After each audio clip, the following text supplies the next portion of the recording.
not weigh good and evil equally in the balance. It is the case that one evil outweighs one good many times over. For loss of life, inhibition of aspiration, barbaric punishment and imposition, and intellectual stifling cannot be assuaged by acts of hospitality, however generous. All the seas incarnadine cannot wash blood from a religion's hands by an act of piety. The evils will have destroyed a human life, as they did yesterday, and that life cannot be restored by charity. For every evil act inspired by Islam, even though the perpetrator is regarded by the rest of Islam as a deviant, 10, 100, or 1,000 inspired good deeds are not enough compensation.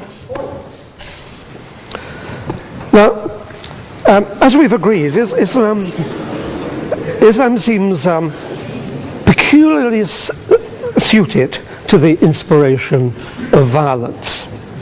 It's responding to your challenge earlier this evening at the beginning of the debate. It's appropriate to explore why. For then,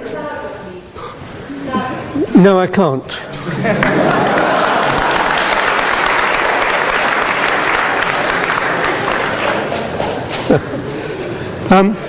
For then, we might be able to see that far from being a religion of peace, it is intrinsically and ineluctably one where the opposite of peace, whether that be violence or other forms of peace, is woven into its very fabric, what was alluded to as the golden threads of the fabric earlier today. I might interpolate here, as has been suggested by this side of the House, that by identifying the threads of evil in its fabric, a new prophet, guided by the whisperings of a latter-day Gabriel, might be able to generate a new Islam, let's call it Islam 2.0, in which the glories that the proposers have so eloquently identified this evening are dominant and unsullied. Islam 2.0 would then rightfully be regarded as a religion of peace. But tonight we have before us only Islam 1.0, and it is that version that you must base your judgment on. The West, I will, in order to be conciliatory, the West is perhaps a tiny degree responsible. I will refer to the West and accept some responsibility for the excesses of Islam, but not for its intrinsic character. The West, with its liberal and encouraging attitude towards fellow man and man's intellectual achievement, has perhaps been too hasty in its aim to share its enlightenment. That impatient haste has been perceived as cultural imperialism and has fanned the embers of discontent into sometimes flaming hatred.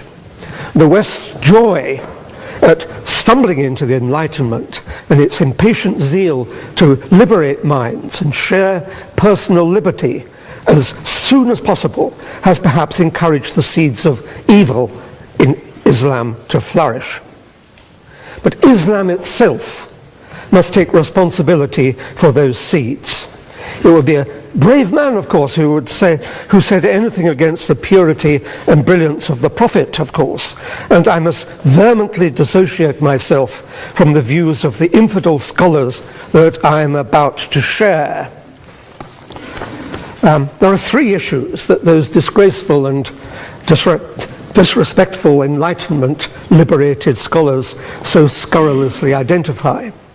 One is that Muhammad, if it is in fact true that he ever existed, was a robber baron, perhaps a psychopath, possibly a schizophrenic, and certainly a warrior who made his pronouncements in time of war. Although, of course, none of that can possibly be true. Were it to be true, it would account for the bloodthirsty surahs that pervade the Quran and are found in the Hadiths, and the sense that copious bloodshed is the characteristic of a prophet. We only have to look to the modern mafia, the same scurrilous scholars say, to see how control is exercised by barbarity. My second issue is to remind you that if you take the view that the litmus test of the propagation of peace is the adoption of the Universal Declaration of Human Rights, then Islam, in the view of many of those same scurrilous scholars, is a desert. Article 1 says that all human beings are born free and equal in dignity and rights. Islam, think of the misogyny of Islam. Take Article 5. No one shall be punishable by torture or cruel punishment. Contrast that with Islam's indulgence in amputation, stoning, and flogging. Take Article 18. Everyone has the right of freedom of thought, conscience, and religion, and may choose their religion. Contrast that with the punishment for apostasy in Islam, which is death. Point of information. No. My third and final, and I think most important point, is that if you take the view that peace stems from a reflective ethics that acknowledges changing times, then Islam, based as it is on the frozen, unquestionable statements of the Quran, is wholly alien to intelligent, rational, reflective civilization. Point of information. Nope.